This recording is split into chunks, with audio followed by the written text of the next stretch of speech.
Wir müssen den Krieg.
There you are. Exactly. So it's like new germs for everybody. Hey, what's going on there, Manila?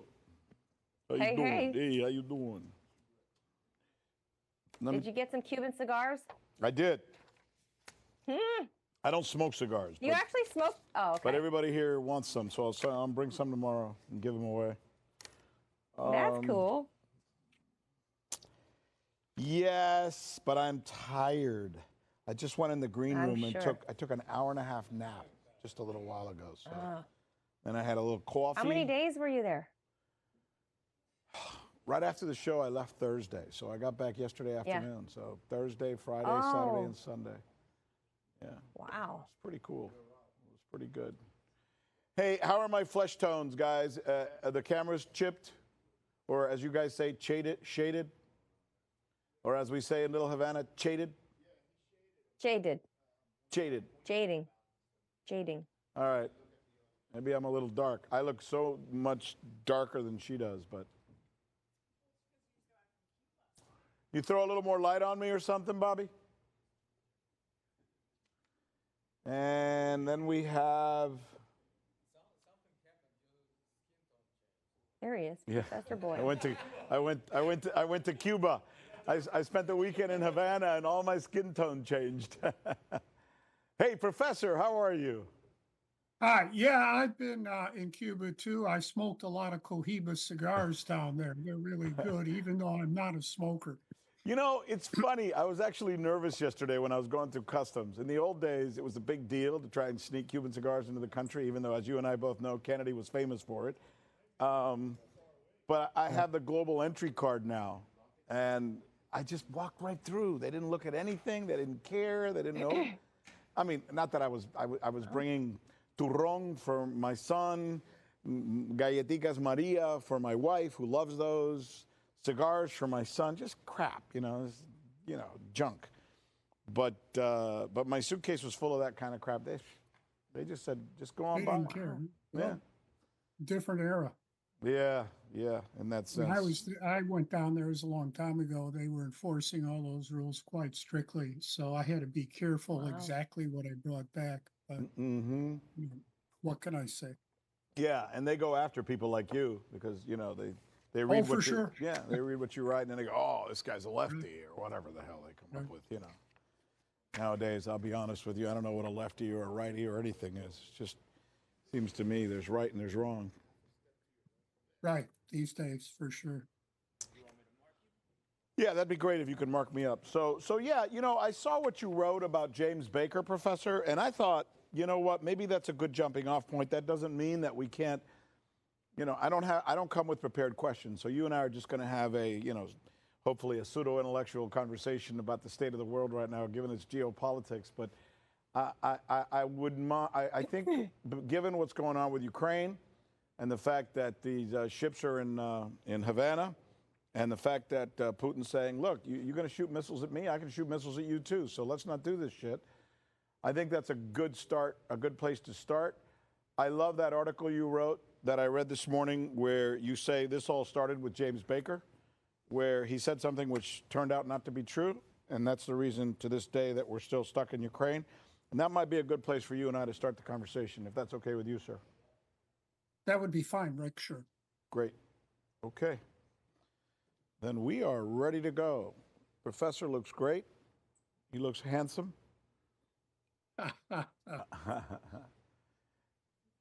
So I went to school at the University of Minnesota. So there you go. Okay. I'm a The big Golden Gophers, I love them Gophers, yeah. And you're a fighting Illini. right? Those are always good football games every year. You beat us. They are. You beat us last year. You sure did. Yep. You got that coach who's such a big guy. He's like a big, giant dude, right? Right. Yeah. Used to be defensive lineman or something like that. I forget. Big- He's big as a barn.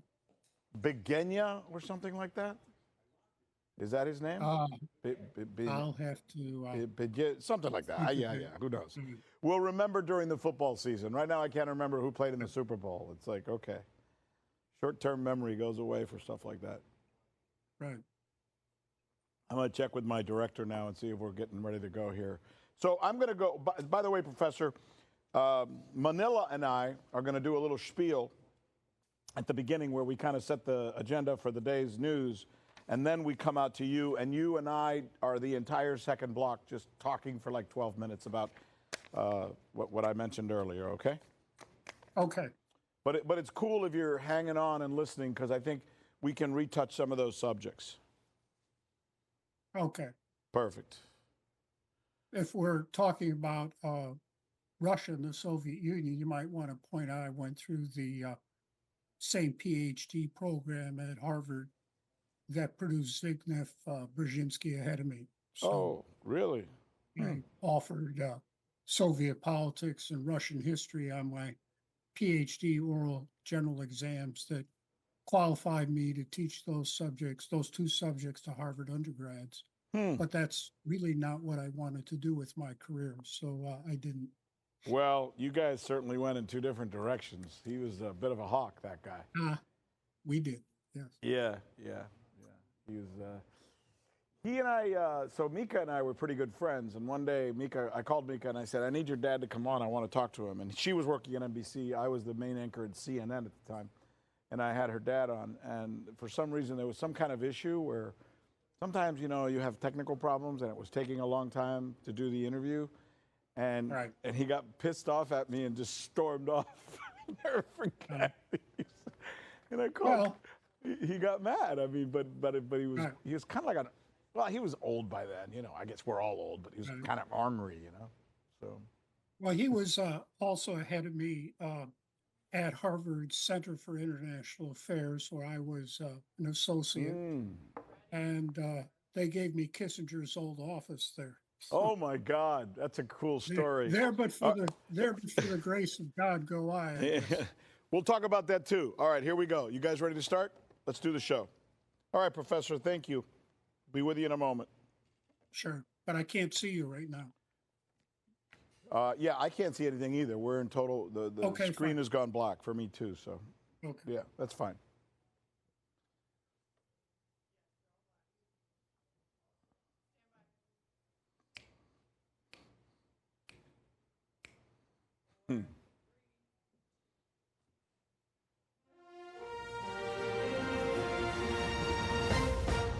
Okay, here we go. Hi, everybody. I'm Rick Sanchez. This is Direct Impact, and this is what we're going to be talking about. We must end the war in Ukraine and not escalate it further and further. This is madness. Madness. Madness. That's what Austria's defense minister is calling the permissible bombing of Russia by the U.S., Germany, and France. I'm Rick Sanchez. Let's do it.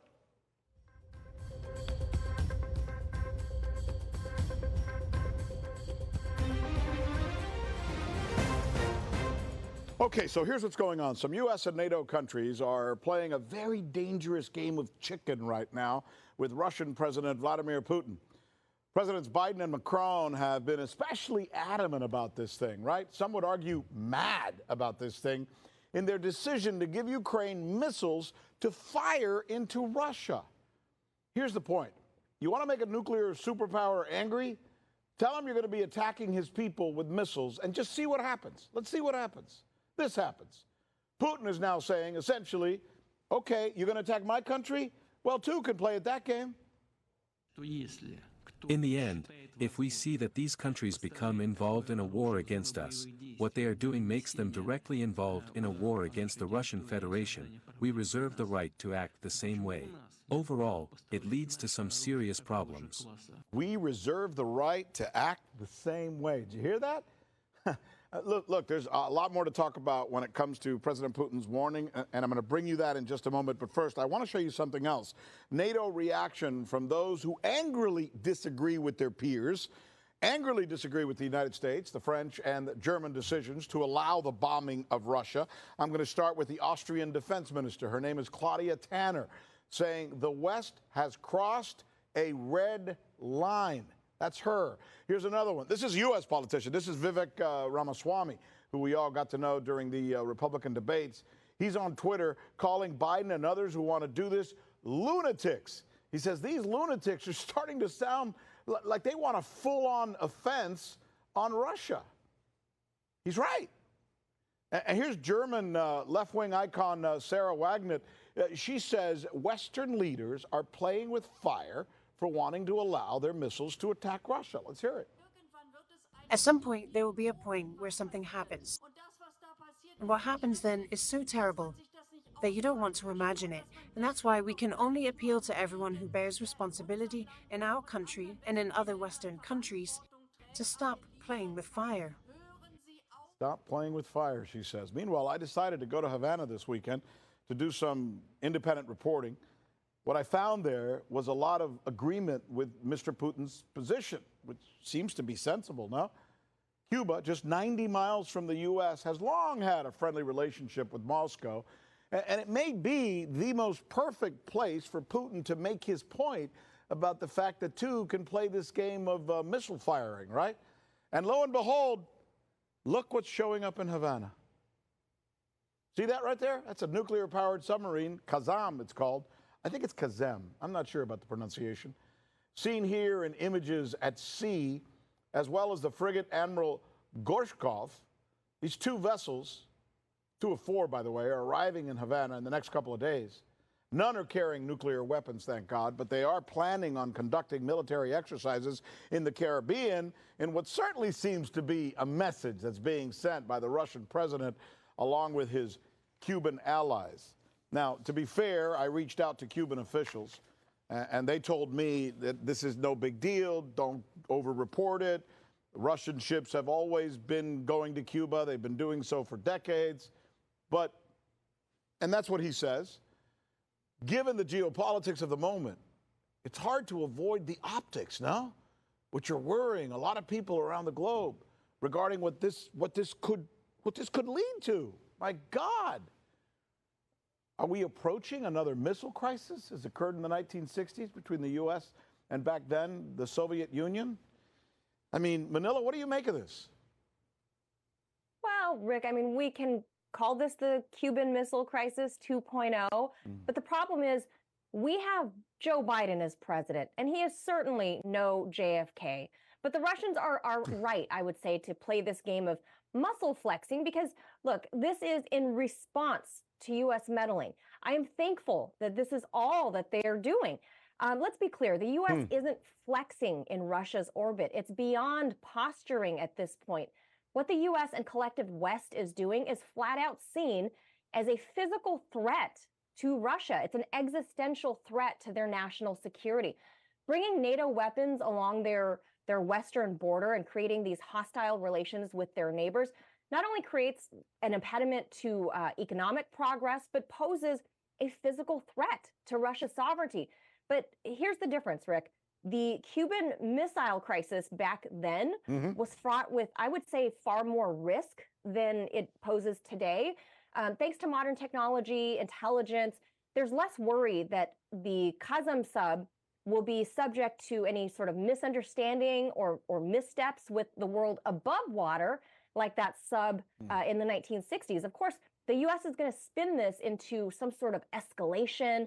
The fact of the matter is, Russian relations with the island have always been good. Yeah. And just this past year, Rick, 100 Russian companies have launched business operations in Cuba. So it's kind of par for the course. I agree with you. I think if your point is that this seems to be more show than go, I think you're right. I think there's a lot of show here, though. And at what point does a guy like Vladimir Putin turn the show into a go? And I know people on both sides who are looking at this, and they're worried, and they should be worried. I mean, this is getting to the point where a couple of wrong moves or wrong decisions can take us to a point, existentially speaking, once again, where we don't want to be. By the way, meanwhile, there's something I couldn't help but notice as I was reading through news briefs just this weekend. And it's got me thinking about the elections in India. Remember we were talking about the elections in India last week? And it's this question. Why does it seem to me like the West is suddenly celebrating Modi's Prime Minister Modi's electoral defeat? I mean, I know he didn't lose because he's still, but it was kind of a defeat, right? First, here's a somewhat humbled Modi giving his acceptance speech. After all, he won just not by as much as he was supposed to win by. So let's listen. I, Narendra Damodaras Modi, swear in the name of God that I will bear true faith and allegiance to India's constitution as established by law. So I and a few others have been perusing the New York Times, the Washington Post, the Economist, the Financial Times, Le Monde, Deutsche Welle, the Wall Street Journal, France 24, BBC, others, Western, media giants. And it's hard to not notice that there seems to be an orchestrated campaign against Modi all of a sudden in his reelection. Attacks have also come from the U.S. International Commission on Religious Freedoms, VDEM, and Sweden, the George Soros Foundation, interestingly enough, and the U.S. State Department. Duh. Why? Let's see. On Gaza, right, Manila? Modi has continued to support a two-state solution and has sided with the UN General Assembly against Israel. Now, that's not what Washington wants, right? And in Ukraine, India has continually remained neutral, if anything, maybe slightly a little more siding with Russia, while also buying its gas and, other energy products. That is especially not what Washington wants. The funny thing about this story, and the reason I wanted to bring it to your attention, is how parallel what the Western media coverage is to exactly what the State Department seems to be saying and demanding. Funny how that works. What a coincidence, Rick. So, Rick, I mean, as we discussed last week, Modi and the BJP, they still won. A win is a win is a win. Yeah. They just didn't win bigly, as Trump would say. If you win the Super Bowl by just a field goal, you still win the Super Bowl. But the U.S. mainstream media spin machine, as we know, is simply an extension of the state. It's access journalism. In effect, it is state-sponsored media laundered through private sector interests. Yes. Mainstream media is mostly, at this point, stenographers for the U.S. government. And India that's led by Modi ensures some level of stability in the global south. Remember, the I in BRICS is India. Yeah. Of course, he wants to keep his country fair and neutral when it comes to Russia, Ukraine.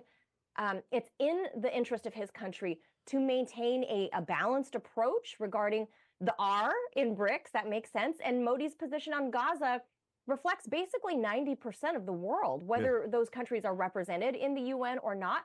But even those repped in the UN, like the US, those appointed representatives aren't even speaking honestly for the feeling that the American people have. Most Americans are not on board with this ongoing assault on Gaza. India, at least, is speaking as a true representative of what their constituents are actually feeling. That's such a great point that you make. It's just a fantastic point that you make about them actually being state TV.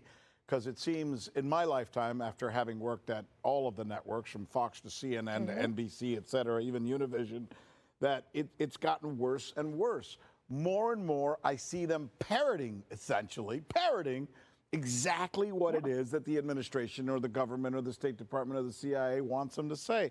And how sad, right? Because, and that doesn't mean the State Department is always wrong. State Department does a lot of good things, but they shouldn't be in the business of running what Anderson Cooper says every night, because then we're not getting any information. And how in the hell can those people say, we, for example, are state TV, or some other entities are state TV, when they're a better example of state TV than anybody in the world right now? There you go. I said what I wanted to say, right. and I'm glad I did, and I'm glad you agreed with me on it. Thanks, Vanilla. We'll talk to you again in a little bit. You got it. When we come back, he's one of the country's most outspoken advocates for human rights and has served as the counsel for Bosnia and Herzegovina.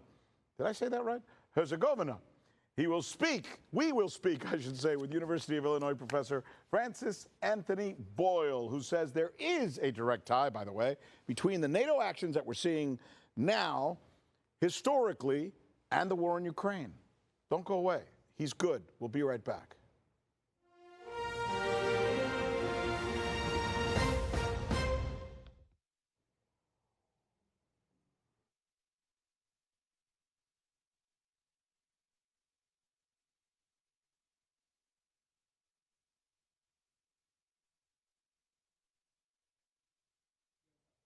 Say, God bless you.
Okay, welcome back. Let's continue this conversation. I'm Rick Sanchez.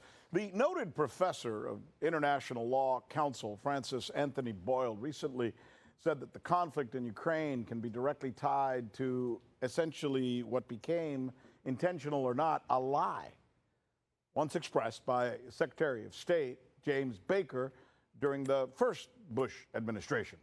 Professor Boyle joins us now to take us through how we got to the place where we are now. Professor, thanks so much for joining us, sir.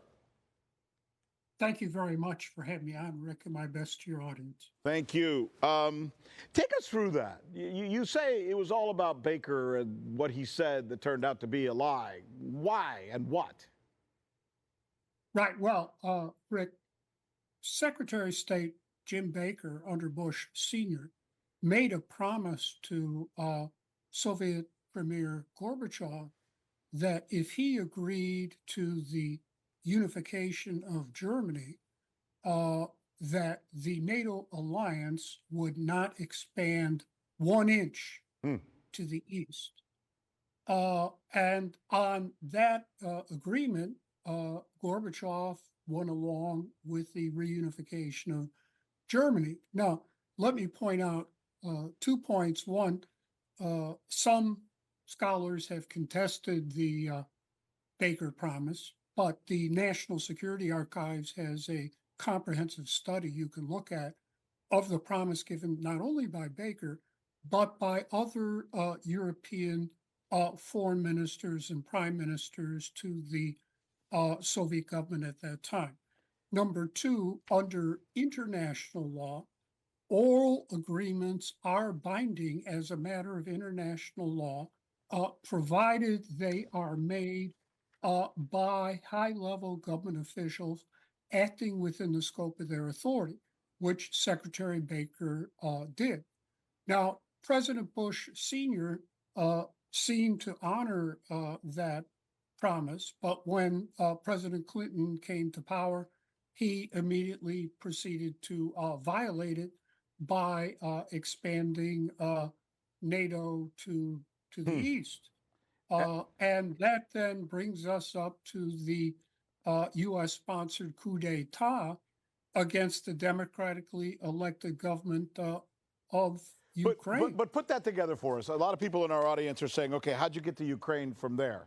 Draw the roadmap for us for how it is that one day Baker says to Gorbachev, who I interviewed, by the way, at one point, and that we're not going to expand 1 inch, and all of a sudden we're practically starting World War III because of Ukraine. What's Ukraine got to do with that? Well, it was part of the plan to expand NATO right up to Russian borders, sure. And it moved inevitably, starting with Clinton. Then in 2008, Bush Jr. said that he wanted to incorporate Georgia and Ukraine into NATO. Bush Jr. encouraged the Saakashvili government in Georgia to attack Russian peacekeepers in South Ossetia, setting off the war there. And undeterred, then they continued with this policy with Ukraine, finally culminating in the 2004 coup against the democratically elected government of Ukraine and installing the regime we see there today. So if we had a map in front of us right now, where we don't, but you could almost put a map together in our heads as we look at it. Everybody has a map of Europe in their heads. Everybody knows pretty much where Russia is. If you draw essentially and you start coloring in, Professor, everything from Germany toward Russia, you start to see that suddenly Estonia, Latvia, Poland, all these countries in that area right there suddenly start getting filled in as NATO colors all the way up to the border. The only thing that's really missing is that little piece in the bottom, and that's Ukraine, right? That's correct. And you have to understand that, Brzezinski, Zbigniew Brzezinski had this all in his book, The Grand Chessboard, that Ukraine was the key here for going after Russia. Right. Without Ukraine, his opinion was Russia was nothing. So we're seeing the continuation of these policies here today. That's amazing. And that's funny because, I mean, you have some intellectual antecedents that relate back to Brzezinski as well as even Henry Kissinger. I mean, that's how formidable, how experienced you are. You've watched this happen. So that 2014 attempted coup, or I should say coup, fomented by the United States, do you think, I can't put you in Mr. Putin's head, but do you think that's what took him and the Russian leadership over the brink, where they said, okay, this is just a bridge too far? In that moment, that's where they started thinking, we've got to block this from happening. We're not going to let Ukraine be taken away. Well, let me say this. During this entire crisis from the coup until today, I think Putin has acted as best he can, cool, collected. You'll note he did agree after the coup to go along with the Minsk agreements, which, if you read the Minsk agreements, provided that Donbass, those two provinces, Donetsk and Lugansk, would remain part of Ukraine, but with a federal structure of government along the lines we have here in the United States of America. But it is clear that President Hollande, German Chancellor, herself, others have admitted that Minsk was just a stall job on President Putin. It was not reasonable good faith negotiations. And in the meantime, they would arm Ukraine to the teeth, the NATO states, which they did. But Putin did go along with the Minsk Accords, and it was the American NATO states that basically deceived him. What do you say to those who work, as I would say, I don't know if you heard my conversation with Manila a little while ago, but I think to a certain extent, a lot of the people in the news media in the United States today just parrot whatever they're told to say by the State Department. But one of these arguments that's parroted is that the United States must do this, NATO must do this in Ukraine, because if not, Russia, Putin in particular, wants to go back in and take over Europe and take the rest of Ukraine, and that he's just this unbelievably crazy, frothing at the mouth expansionist. What do you say to that argument? It's total scaremongering. I don't think anyone who has studied the history of either the Soviet Union or Russia seriously, as an objective matter, would go along with that. Yes, you're right. I went through the same PhD program at Harvard that produced Brzezinski before me, and I did offer both Soviet politics and Russian history on my PhD oral general examinations at Harvard that qualified me to teach those two subjects to Harvard undergraduates. That's not my reading of the record. Putin was provoked here.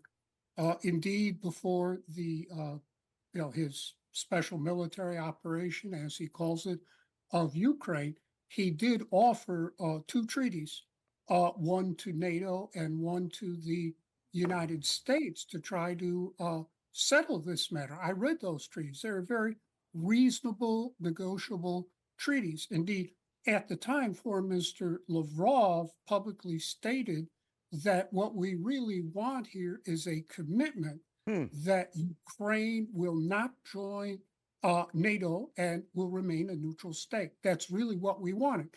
And I regret to report the Biden administration absolutely refused to negotiate in good faith with the Russian government over these two treaties. Yeah. So here we are today. Yeah, and I think that's a fascinating point. Let me switch gears with you for just a bit, because I know you're also writing an awful lot and commenting an awful lot on what's going on right now in Gaza. Over the weekend, it appears that two of the big war cabinet guys there, including Gantz, Benny Gantz, in Israel, have apparently either walked away or they're quitting or I'm not sure what they're doing, but this tussle between Bibi Netanyahu apparently and his war cabinet has been increasing for some time now.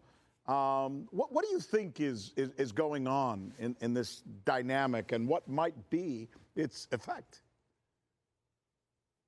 Well, the effect, I think, will mean that Netanyahu will be completely dependent on these extremist, hardliner Jewish fundamentalists in his war cabinet, like Ben Gvir and Smotrich. That's it. He has to rely upon them to stay in power. So things might get worse. I don't really see them getting better. As for Gantz, I think he's positioning himself for the next elections over there as an alternative to Netanyahu. So you're saying that, I mean, how can they get, you just said you think things can get worse as a result of what happened over the weekend. My goodness, for the sake of the Palestinians, how much worse can it get? You are correct, Rick. It could get a lot worse. We have 36,000 dead at a minimum, 10,000 dead under the rubble. I advised the Tamils on their peace process, and a new government came to power, tore up the draft peace negotiations agreement that we were working on, and starting in January of 2009 to May of 2009, they exterminated 146,000 Tamils. So I regret to say things could get a lot worse here. Yeah. What we're seeing if you take a look at it, the Biden administration is completely on board with what Netanyahu is doing here. I haven't seen him exercise any restraint, but there it is. Yeah, a lot of people are saying that they're glad to see these guys go. That's interesting. You, with your experience, are saying this is not something that will probably bode well. Final question on this: Iran. What is the specter, given what's going on now with the fighting on the northern front with Hezbollah, that Iran will pick up the pace, so to speak, and that we could be seeing a real conflagration between these two countries? It's extremely dangerous what's going there on the northern border of Israel. If Israel launches what even today is reported in the New York Times, a call for a preemptive attack on Lebanon, it could be disastrous, not just for the people of Lebanon, but also the people of Israel. Personally, I think Hezbollah has a lot of independent agency here. They are not a pawn for Iran, nor is Hamas. They make their decisions on their own, but of course they do get support from outside, just as Israel gets massive support from the United States government from the outside. Wow. Francis Anthony Boyle, experience and certainly a man who's intellectually curious and has the writings and the connections to understand the geopolitics of our world right now. And what a pleasure it's been to have you take us through it in ways that make it easy for us to be able to understand, and then maybe just kind of get on our knees before we go to bed at night and pray that this thing can work itself out. Professor, Right. You're a delight. Thank you, sir, for taking us through this. We appreciate it. Thanks a lot, Rick. Thanks. Look forward to having you back. That's our show. Remember, always look outside your own box when it comes to truths, because we don't believe truths live in little boxes that only you can maybe relate to in a parallel world. Truths are everywhere. So that's what we believe. I'm Rick Sanchez. We'll be looking for you next time.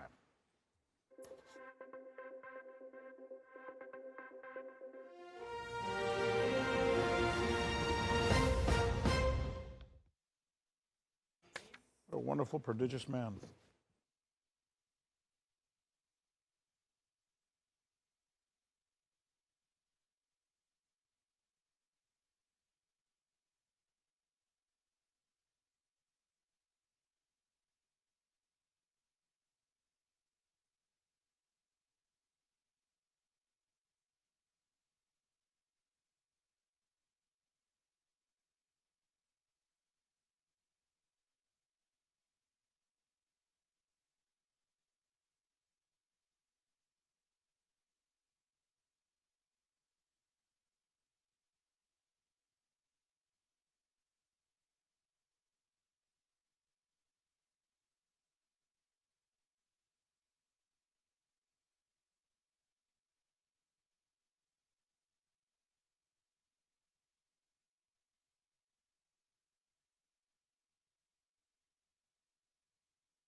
We have here in the chamber today Ukrainian Canadian world veteran from the Second World War who fought the Ukrainian independence against the Russians and continues to support the troops today, even at his age of 98.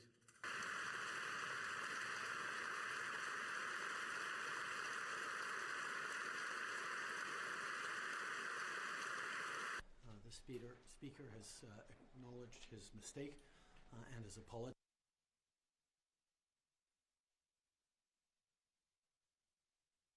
His mistake and has apologized.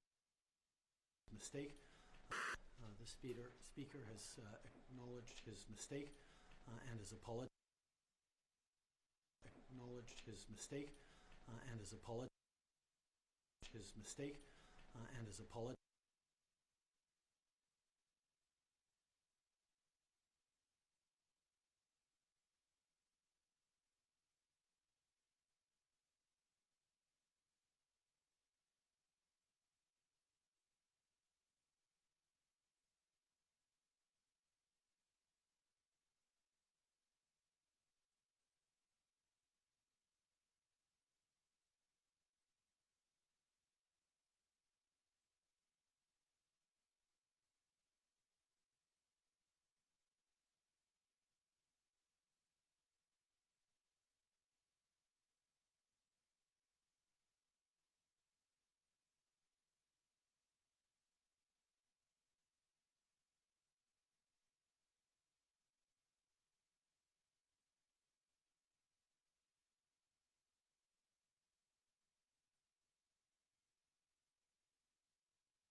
The uniform of this newly created 14th Ukrainian Grenadier SS Division, Galicia, was the same as the rest of the Waffen-SS clothing.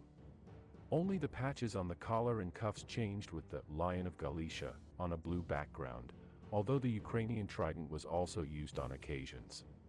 They also had the decal on the helmet of the national flag with the colors yellow and blue in horizontal stripes. Yellow and blue in horizontal stripes.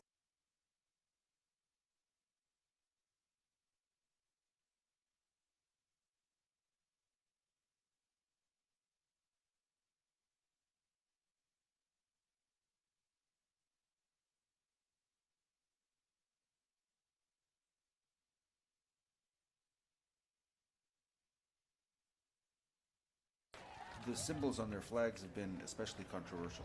Azov says it combines the letters I and N for idea of nation, but extremism experts see it as an emblem of Nazism. The official symbol of Azov, it's a version of Wolfsangel. It was one of the symbols of one of SS division during the World War II. It is one of more or less usual symbols for neo-Nazi groups all over the world. Groups all over the world.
The uniform of this newly created 14th Ukrainian Grenadier SS Division, Galicia, was the same as the rest of the Waffen-SS clothing. Only the patches on the collar and cuffs changed with the Lion of Galicia on a blue background, although the Ukrainian trident was also used on occasions. They also had the decal on the helmet of the national flag with the colors yellow and blue in horizontal stripes.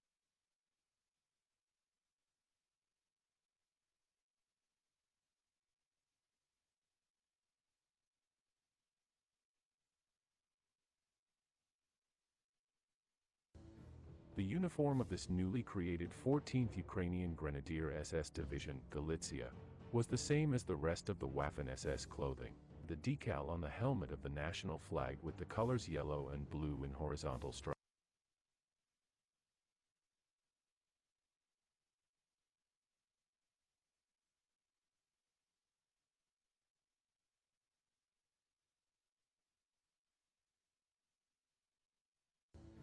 The uniform of this newly created 14th Ukrainian Grenadier SS Division, Galicia, was the same as the rest of the Waffen-SS clothing.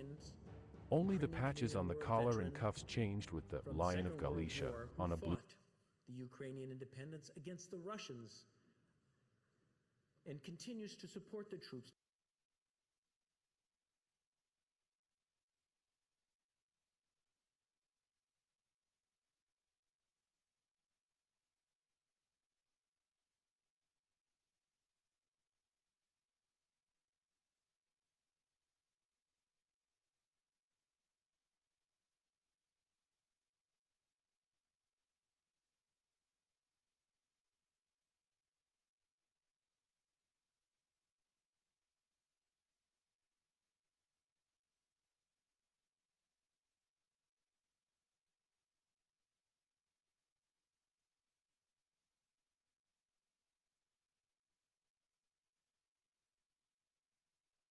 The symbols on their flags have been especially controversial. Azov says it combines the letters I and N for idea of nation, but extremism experts see it as an emblem of Nazism. The official symbol of Azov, it's a version of Wolfsangel. It was one of the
Not both music. It's like, what? How are we doing with the guest?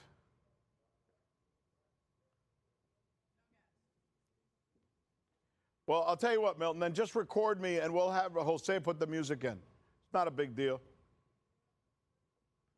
We're just going to show it to them to see if they like it.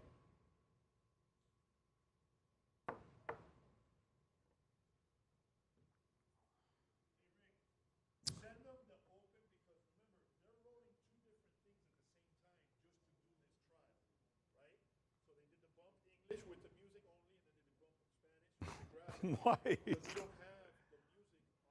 Oh, so just record me and we'll have Jose do it. We did. Okay. No, what do you mean you did? No, no music. Jose, the editor, will do it in post. Oh, okay. Just when we thought things could not be more confusing.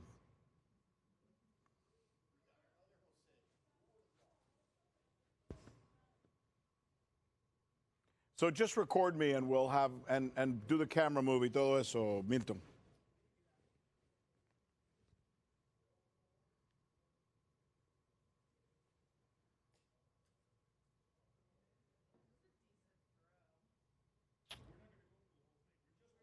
Yeah, just the first two sentences. Just, yeah.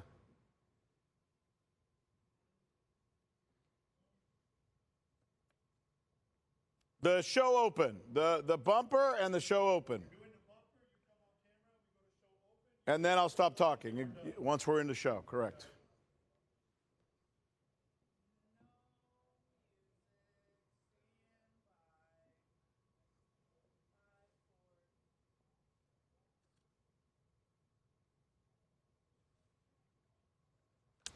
Hola, soy Rick Sánchez, con lo que necesitas saber en el día de hoy. Los rusos derrotaron a los nazis.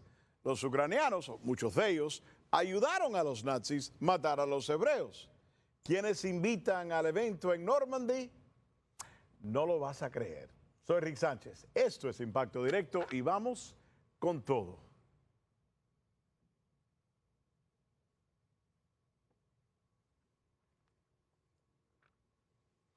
Empezamos con esto. Hace 80 años, los nazis fueron derrotados con el sudor, la labor y la sangre de millones de soldados de diferentes países del mundo. That's it.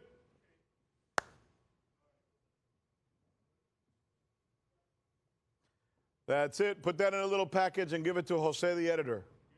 And he's going to put the English music on there and send it to Moscow and ask them what they think.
Jan. Hola. Hola, hola.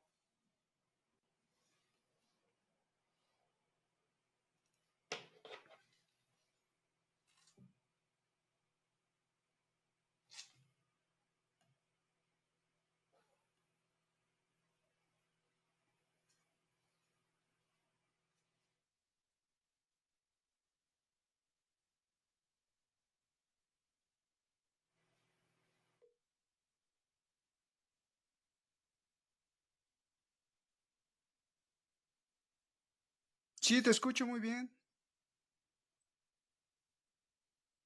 Muy bien. ¿Quién habla? Ah, te estaba llamando a tu celular, pero aquí estoy listo.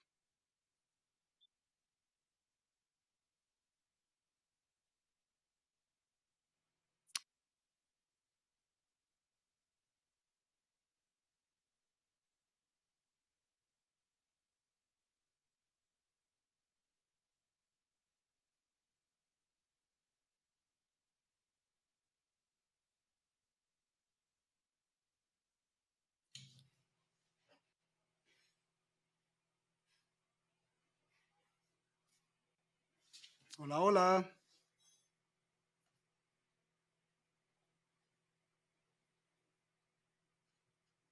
¿Me escuchas? Muy bien, ¿me escuchas?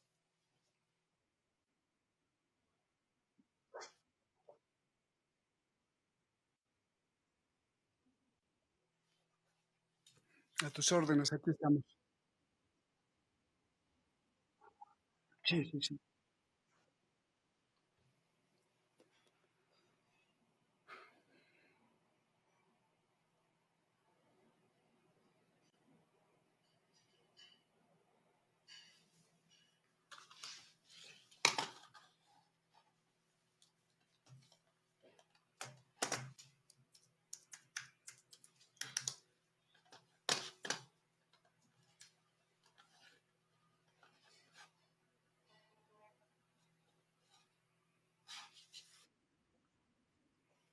Sí, sí, ¿quién habla?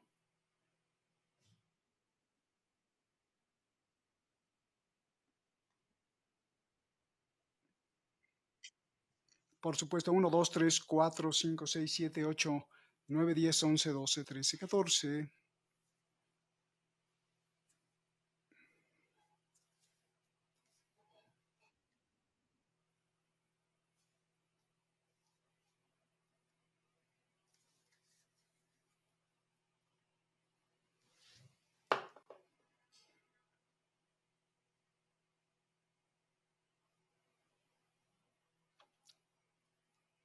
Dale, dale. 1, 1, 1. ¿No me escuchas? 1, 1, 1, 1, 1, 1, 2. 1, 1. ¿Hello? Roberto, ¿no me escuchas? ¿Qué tal? ¿Cómo estás, Rick? Ah, ¿me escuchas? Yo te escucho. Perfecto. Sí, sí. Yay, yay, yay, yay. Perfecto. Ok, vamos con todo entonces. Vamos a hablar, como sabes bien tú, de esto que hicieron donde conmemoraron el Normandy sin los rusos, pero con la ayuda de Zelensky. ¡Eh! Fascinante. Vamos a hablar de eso en un momentico. ¿Y te sientes bien? ¿Todo bien? Todo bien, solo que me enviaron que el tema era la desnazificación y un artículo de NBC Tiene más que ver, de hace 12 años. no, tiene más que ver con lo que, bueno, sí, yo te lo voy a presentar todo antes de hablar contigo, así que me vas Sí, sí, cuando lleguemos a tú la entrevista, pregúntame, no pasa nada.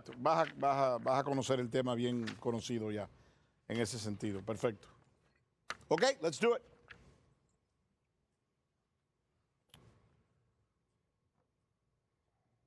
Ujú.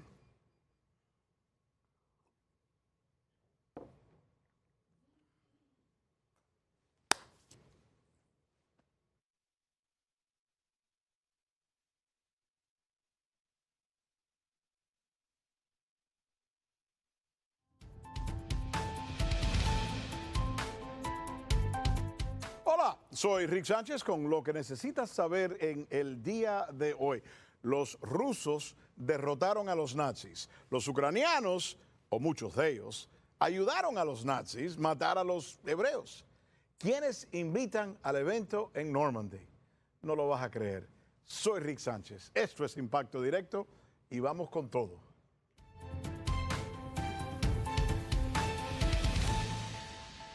Vamos a hablar de esto un poquitico. Hace 80 años, los nazis fueron derrotados con el sudor, la labor y la sangre de millones de soldados de diferentes países del mundo.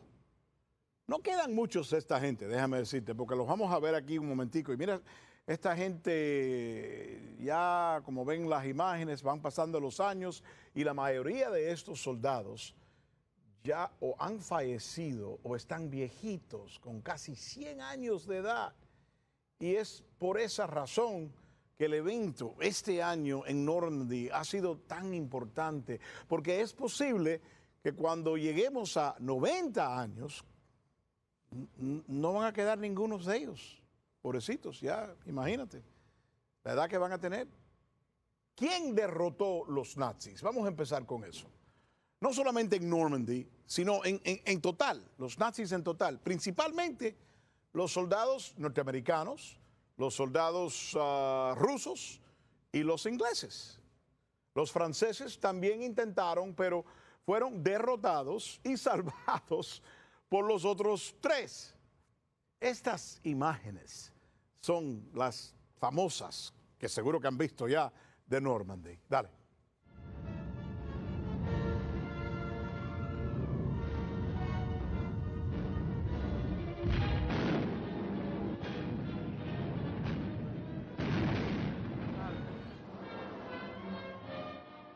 Ese video es icónico. Son los soldados norteamericanos y los ingleses intentando sobrevivir los ataques de los nazis mientras llegaban en las playas de Normandía. No hay ninguna duda que fue un acto heroico y se merecen el respeto del mundo entero. Y es por esa razón que el acto en Normandía siempre ha sido un evento global, donde todos los países que participaron en la derrota de los alemanes han sido invitados a ese evento. Los americanos le dicen Normandy, los hispanos le decimos Normandía, no importa. Aquí vamos a ver en un momentico los presidentes, en este caso Putin y Obama, juntos. Esto fue en el año 2014 lo que te voy a enseñar. Y fíjate lo que ocurre cuando ponen las imágenes de casualidad de los dos presidentes juntos en la pantalla. La audiencia está mirando las pantallas, los ve y los reconoce y empiezan a aplaudir. Los dos presidentes, se le ve al presidente Putin y al presidente Obama una sonrisa. Cuando ellos se dan cuenta en ese momento que los dos y que la audiencia está aplaudiendo porque ellos están en la pantalla juntos. Fue un momento, y lo vas a ver ahora, importante y bonito.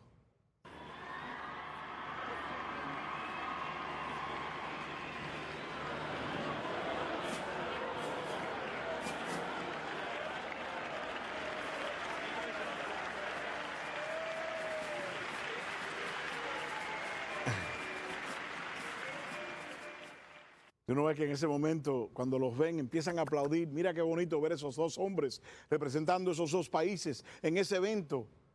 Todos los invitados aquel año conocían muy bien y por eso es que están aplaudiendo la verdadera historia del desembarco en Normandía.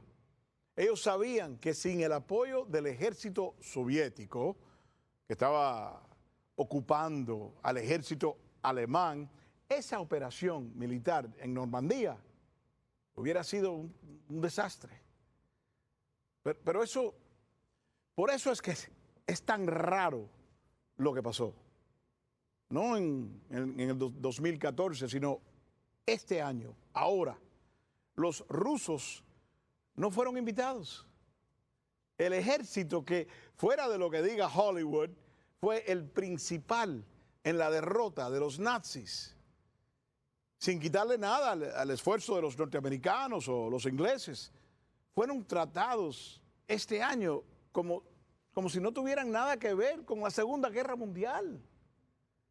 Pero con lo mal hecho que estuvo eso, ¿sabes todavía lo que fue peor? Esto.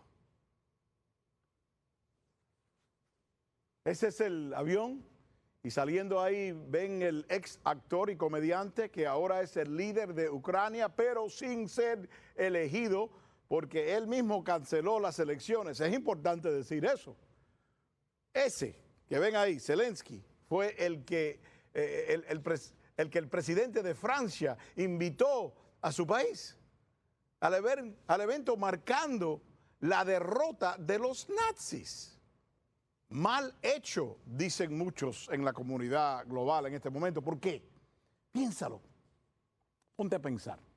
¿Por qué mientras los rusos, quienes no fueron invitados, estaban matando nazis durante la Segunda Guerra Mundial, muchos ucranianos, el país que Zelensky representa, estaban ayudando a los nazis a matar hebreos? No son mis palabras, no es mi opinión.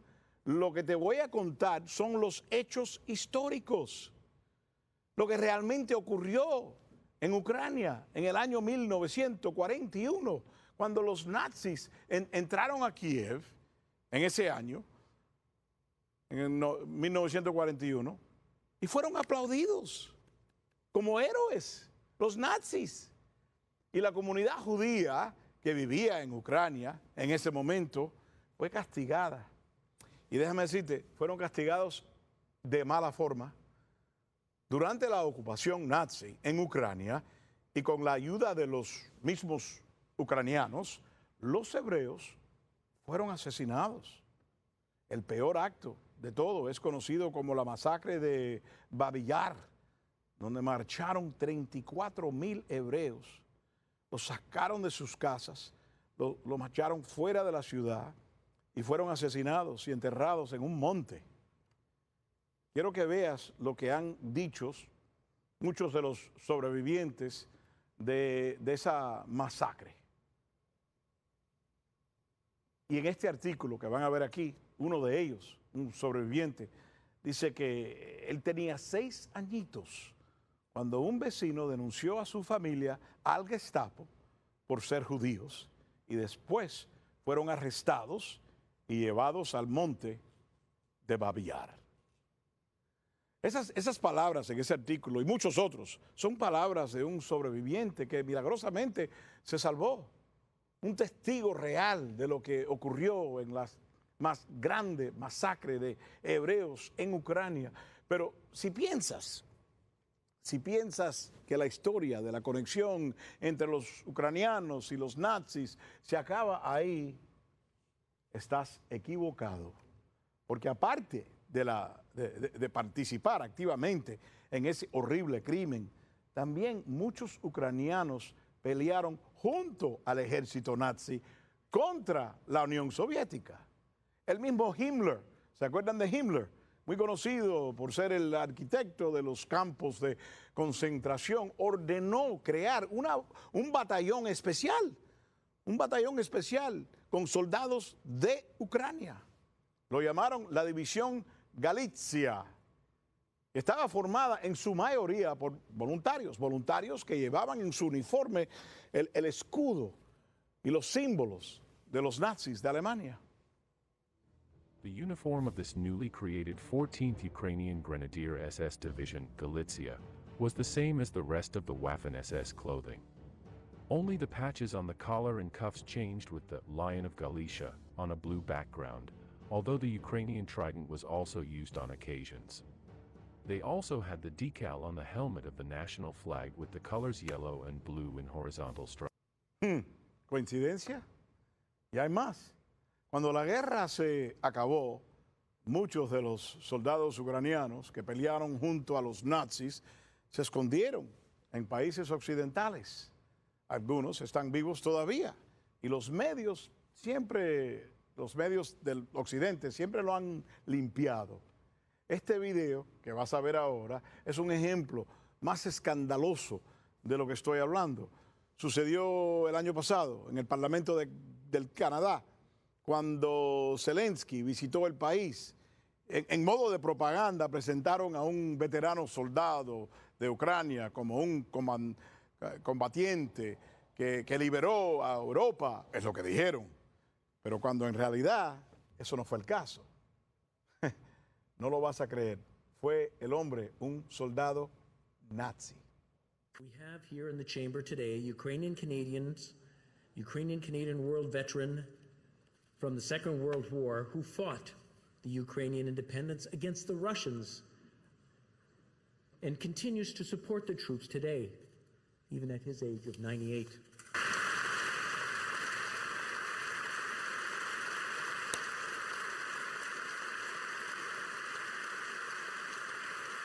The speaker has acknowledged his mistake and has apologized. Como dicen en inglés, oops. Imagínate, era nazi el hombre y todo el mundo aplaudiendo.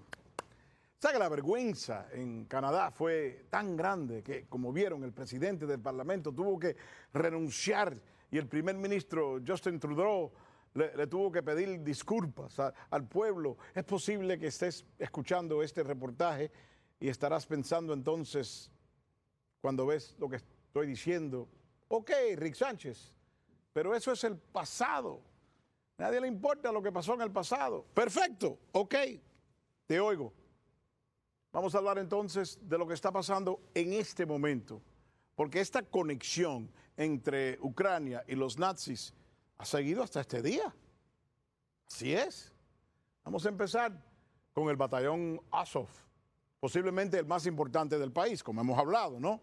Son neonazis que representan la causa y con orgullo usan los símbolos nazis, marchan como los nazis y declaran una ideología muy nacionalista, muy pro-neonazi. Esto fue reconocido por los medios del Occidente. Ahora no, pero antes de la guerra en Ucrania sí lo reconocieron, como vemos en este reportaje, en una revista inglesa, por supuesto. Aquí tienes el periódico, The Independent se llama, un diario muy reconocido en el Reino Unido, que pregunta, ¿quiénes son los del batallón Azov? Y después lo dice, son neonazis, en el artículo. Y este otro también, titular de la prensa española, uno de los países de Europa y miembro de la OTAN, que más apoyó y le ha dado a Ucrania durante la guerra, donde vemos otra mención de lo que representa el batallón. En los Estados Unidos también. Era también muy común que los medios hicieran reportajes sobre el batallón Azov antes de que empezara la guerra, En aquel entonces declaran la verdad, porque no necesitan mentir. Al Departamento de Estado no le importaba en ese momento. The symbols on their flags have been especially controversial. Azov says it combines the letters I and N for idea of nation, but extremism experts see it as an emblem of Nazism. The official symbol of Azov, it's a version of Volksangel. It was one of the symbols of one of SS division during the World War II. It is one of more or less usual symbols for neo-Nazi groups all over the world. El periodista, como vieron ahí, entrevista a un experto que le dice claramente los símbolos de la ideología que utiliza el batallón Azov son los mismos símbolos y logos que usaban los alemanes, nazis, en la Segunda Guerra Mundial. Eso es importante. ¿Y dónde están esos reportajes ahora? ¿Por qué no se ven? ¿Será porque no hay ninguna conexión que verdaderamente existe entre Ucrania y los nazis? Al contrario, en los últimos años, Ucrania ha destruido las estatuas que antes representaban a los soldados del ejército ruso que derrotó a los nazis. Y Ucrania también. Y en algunos casos han puesto en su lugar estatuas de los nazis ucranianos que asesinaron a los hebreos. Este es uno, miren este ejemplo. Esta es una de las muchas estatuas y monumentos de Stefan Bandera. Dicen Stepan. También cambiaron el nombre a la carretera central en la ciudad y ahora le pusieron el nombre de Bandera a la carretera. ¿Y quién es este hombre tan famoso, Bandera? Es el colaborador nazi que durante los años de la Guerra Mundial asistió en el asesinato de miles y miles de hebreos y polacos. No existe ninguna duda que esta conexión vive hasta este día entre el gobierno de Ucrania y los nazis, quienes ayudaron. Sin embargo, ellos son los que fueron invitados. Ellos fueron invitados a esta celebración de la derrota de los nazis. Mientras los rusos, quienes derrotaron a los nazis y entraron en Berlín, no fueron invitados. Si tú te preguntas, ¿cómo puede ser esto? ¿Cómo puede ser? Es lo mismo que yo me pregunto también, y por eso estamos haciendo este reportaje. Y cuando regresemos, les voy a hacer la misma pregunta a Roberto de la Madrid. Él tiene un programa bien, pero bien independiente, se llama Detrás de la Razón, con Roberto de la Madrid. Por supuesto, el podcast se puede ver también en YouTube y no se me vayan, porque él y yo vamos a hablar en un momentico. Dale.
Bienvenidos, les habla Rick Sánchez y conmigo les presento Roberto de la Madrid, un presentador mexicano-americano que bien conoce el ritmo y la ideología de la comunidad latina en Estados Unidos. Roberto, gracias por estar aquí con nosotros. Gracias a ti, Rick. Es un placer estar y escucharte a tus órdenes. Es increíble lo que está pasando en este momento en Ucrania. Vaya, no sé si me da lástima por Zelensky, por el problema que tiene. Primero, no fue elegido. Tuvo que cancelar las elecciones, algo que ni los Estados Unidos hizo durante la guerra civil. Y ahora él tiene este problema donde me parece que los soldados con más convicción son, no sé, neonacionales, neonazis, nazis. ¿Qué debe de hacer Zelensky con esto? Bien, bueno, yo creo que Zelensky está hundido. De hecho, si no mal recuerdo, en otro programa hablamos un poquito de Zelensky. Yo te decía que, pues que finalmente este señor está perdido y eso es lo de menos, porque finalmente ha sido un títere. El asunto es la pregunta que hiciste antes de ir al corte, que cómo entender esto, que los invitaron y por qué no los invitaron, por qué invitaron a Ucrania y por qué no invitaron a los rusos. Y la respuesta es, mira, Rick, es muy complejo el tema, es muy complejo porque involucra varias dimensiones, tanto histórica como política, como geopolítica, pero es muy fácil de entenderlo y explicarlo con un punto.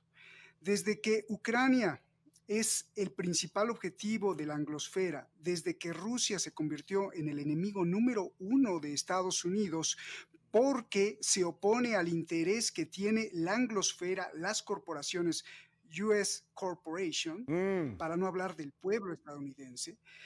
Como Rusia se opone a eso, entonces se convierte en el principal enemigo de los que manejan Estados Unidos.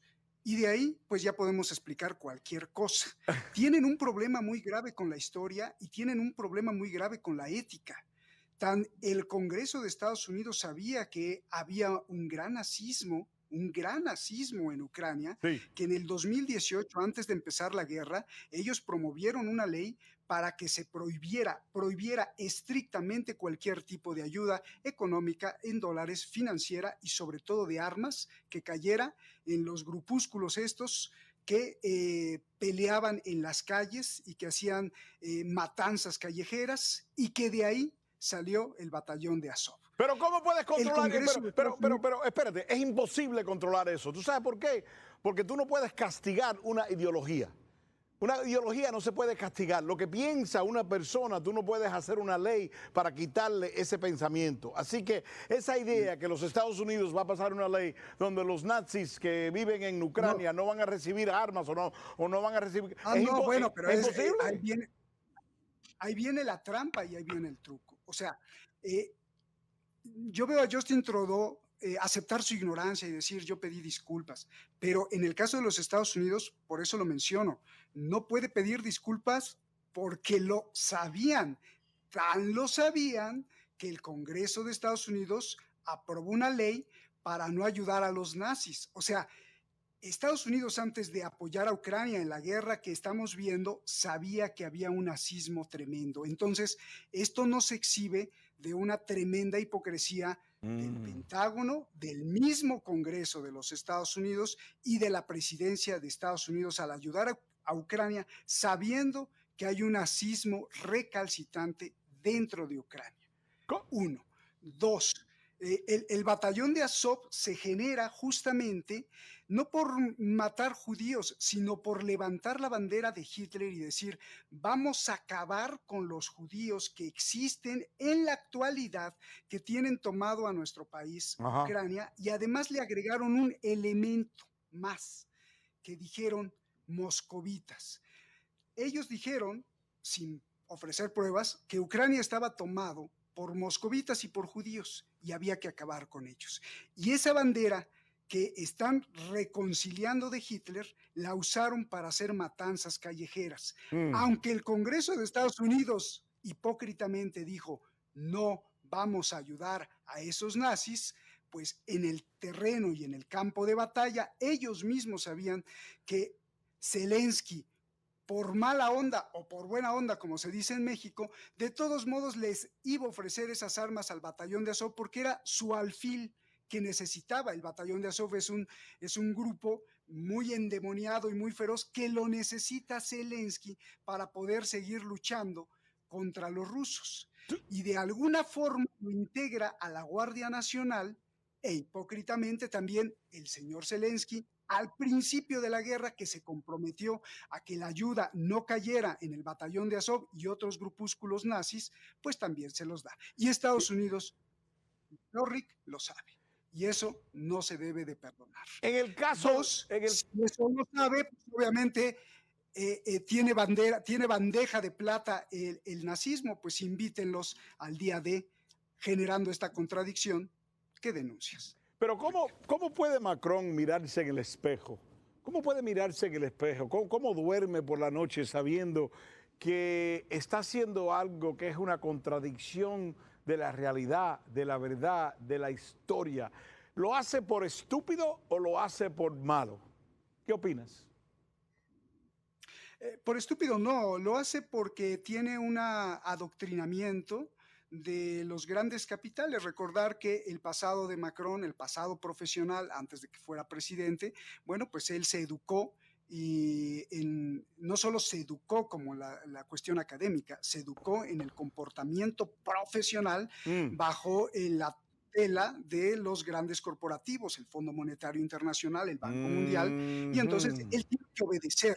Y él tiene de dos: o se sale como presidente para tratar de respetar la ética humana, o pues obedece y ve para otro lado y así duerme. Me pareció, cuando yo veo el video de él dándole la mano a Zelensky, cuando Zelensky se está bajando del avión y él baila y le está dando la mano y lo está abrazando, me parece menos un líder de un país y más un agente de relaciones públicas, un vicepresidente de mercadeo de una empresa. ¿No te parece que el hombre no tiene la materia para la posición de ser presidente de Francia cuando ves ese video?